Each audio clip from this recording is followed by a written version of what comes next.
दैवापार नाही. काल्याच्या कीर्तनासाठी निवडलेला अभंग रूपी गौडणीचा प्रसंग.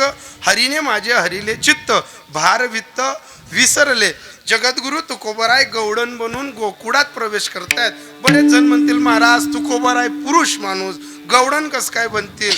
तुम्हाला सांगू का, साधूचं येणं आपल्या मताचं असतं, मताने जाणं असतं, आपल्यासारखं नसतं. हो, आगा जन्मी जे उरावे सुखदुःखी फळा यावे, हे आपल्यासाठी, साधूसाठी नाही. साधू आपल्या मताने येतो आणि साधू आपल्या मताने जातो. साधूला बंधन नाही. आणि तुम्ही म्हणाल महाराज हे खरंय का, हे मी नाही, तर तुकोबराय सांगतात जे जे अवतार झाले तुका त्यांच्या बरोबर. मग जेवढे अवतार झाले तुकोबराय देवाच्या बरोबर आहे. मग आपल्याला का कर्माच्या बंधनाने तत्व? तुम्हाला सांगू का, या देहाच्या नगरीत आल्यानंतर, देहरूपी नगरी सापडल्यानंतर इथं आगा जन्मी जे उरावे सुखदुःखी फळा यावे, या देहा आहे का हो, या देहामध्ये येण्यासाठी एक सूत्र आहे, पाप पुण्य करुनी जन्म. पुण्य करुनी जन्म येतो प्राणी, नरदेहा येऊनी हानी केली.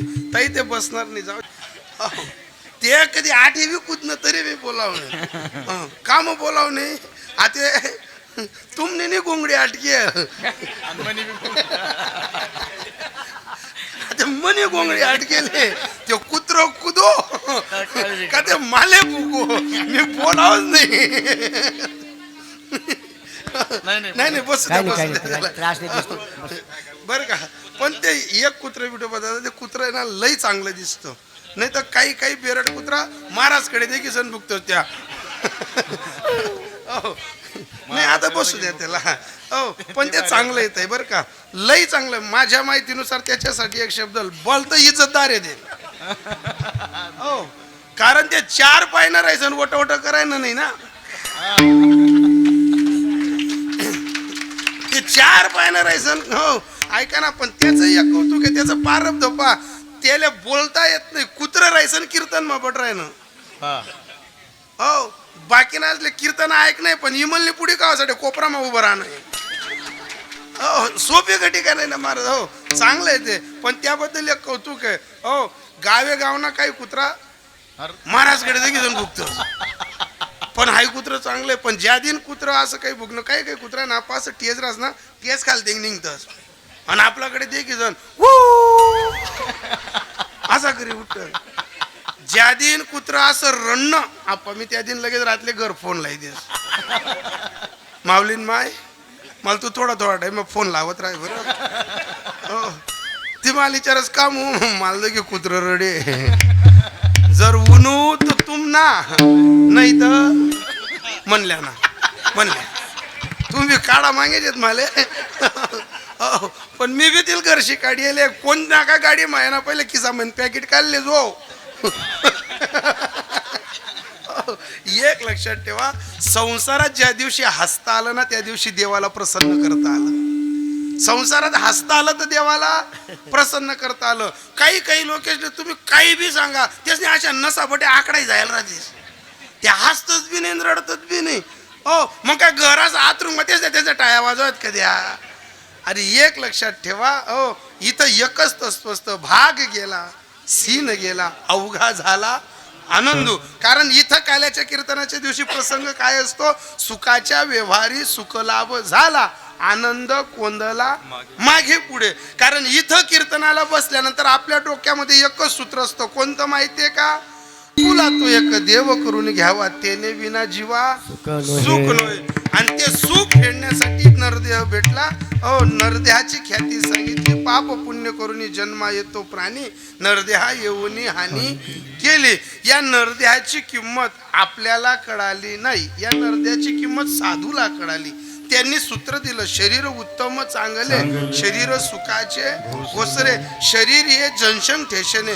इथून नरकालाही जाता येतं आणि इथून स्वर्गालाही जाता येतं. जगद्गुरु तुकोबराय गौडण म्हणून गोकुळात प्रवेश करताना बरेच जण अध्यात्मवादी विचाराचे म्हणतील, महाराज तुकोबांचा काळ आता 375 वर्षाचा, कृष्णाचा काळ 5400 वर्षाचा, एवढी मोठी तपत. महाराज साधू आहे, साधू देवासोबत राहतो.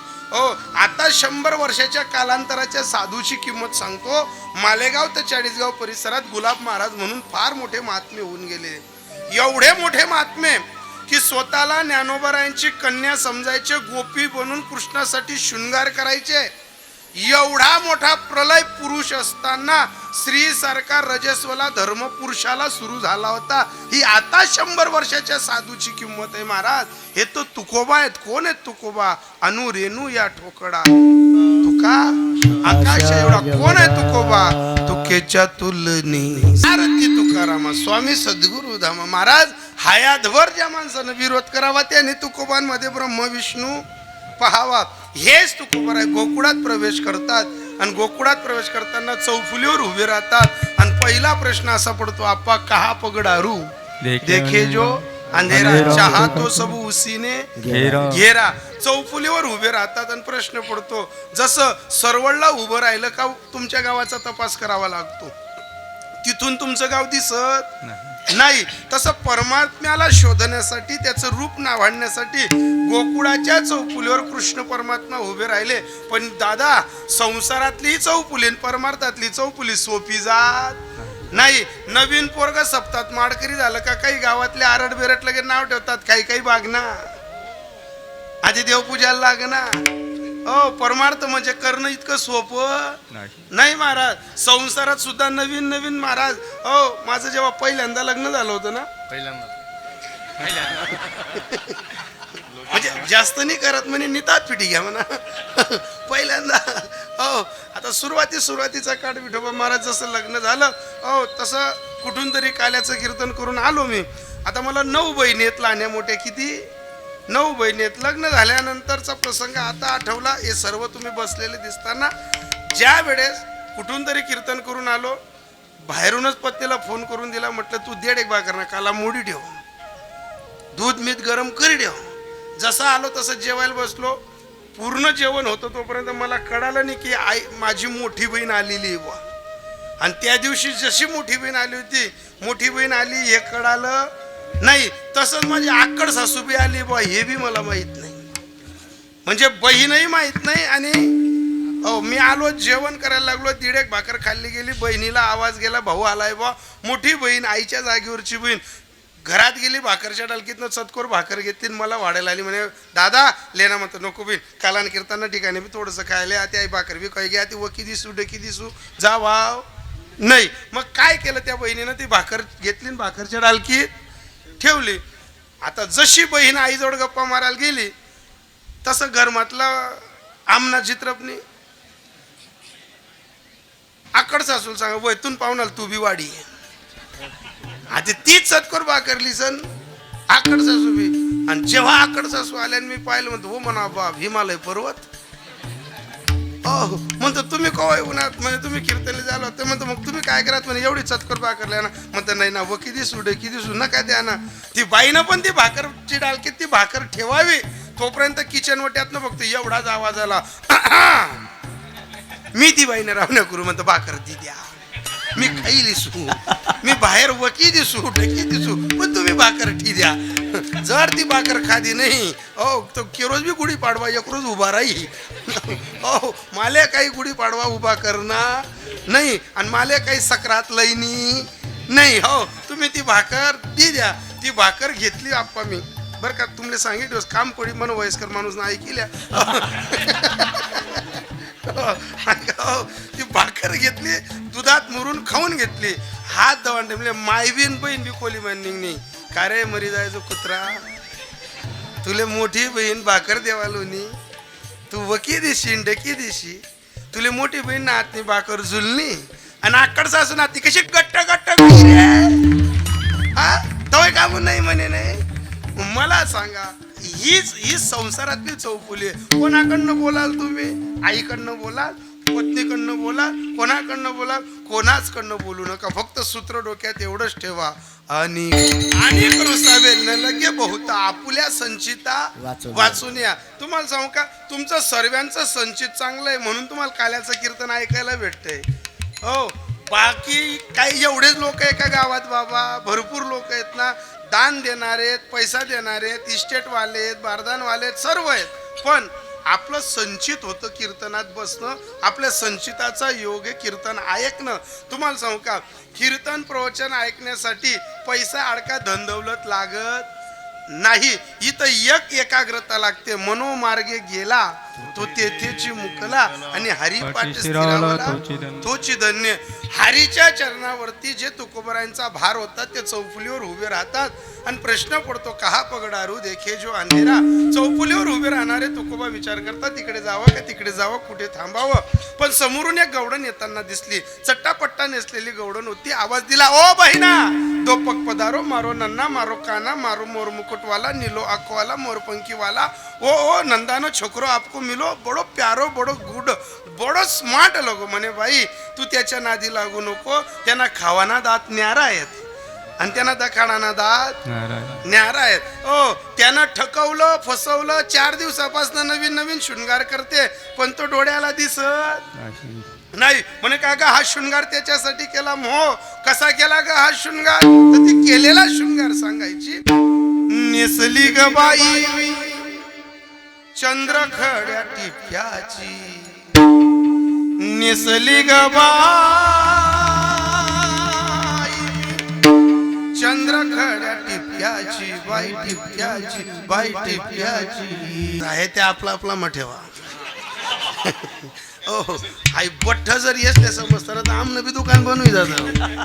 ओहो नेसली ग बाई मी चंद्रखड्या टिप्याची, नेसली ग बाई चंद्रखड्या टिप्याची, बाई टिप्याची बाई टिप्याची. तिरपी नजर माझ्यावर या.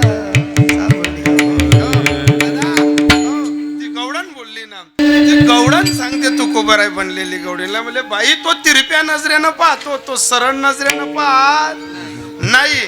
तुम्हाला सांगू का दादा, देवाची जेवढी तिरपी नजर ना आपल्यावर तेवढी चांगली. देवाची सरळ नजर पडायला नको. आपण त्याने 2च वर्ष सरळ नजर टाकी होती ना डोरेस ना मुसका मांचसले लाई दिनतात. 2च वर्ष पाहिलं होतं बाबा त्याने. कोरोना 2च वर्ष होता. हो पण डोऱ्यास ना मुसका मांचसलेला आहे दिनात. गरमान गरमान बाई बिन माणूस लिहायची दानगे काठी त्याला संप बांधी सर वाढा लागतात. तू तर ताण मी आता. हो क्या हो तरी मला घर त्यांचा त्याला रसा येसले संगेलीत नाही जात जा असं. देवाची नजर सरळ नको. देवाची नजर तिरपीच पाहिजे. 2च वर्ष त्यानं पाहिलं. माणसाला माणूस पण आठवून दिलं होतं त्याने. ज्या माणसे असा ड्रुक ड्रुक करत ना त्या सुद्धा सांगत नाही बरं हो कोरोना नको बरं. हो पहिले धाडा त्यानं चिकनगुन्या धाडला. हो हात पाय सुजाडात तिने आणि चिकनगुन्या मिटत नाही तर सुजेल हात पाय वाकडा काय तिने. देव येतो सोपा नाही. नवल केवढे केवढे नकडे कान्होबाचे. हो चतुरांचा तो शिरोमणी. मला सोपा नाही तो. जेव्हा नवीन नवीन कीर्तन सुरू झाली होती ना आपा कोरोना नंतर गावना बाहेरच शिकडी विलेनं पडेल खोकली विलेनं पडेल. जर का त्या गाव मग गहूत आणि जर का भजनी मंडळीने अशी पाणीनी बादली ठीन आपण हात पाय धोता धोता जर शीक गी तर तटना तटे पडेल.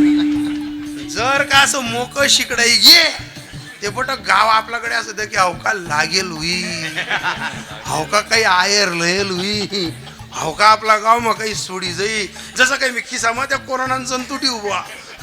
एक सोपं नाही महाराज. हो त्यानं बरं झालं माणसाला माणुसकी पण दिली. पण एक लक्षात ठेवा आध्यात्मिक तत्वानं सांगेल आयुष्यभर देवाची नजर आपल्यावर तिरपी पाहिजे.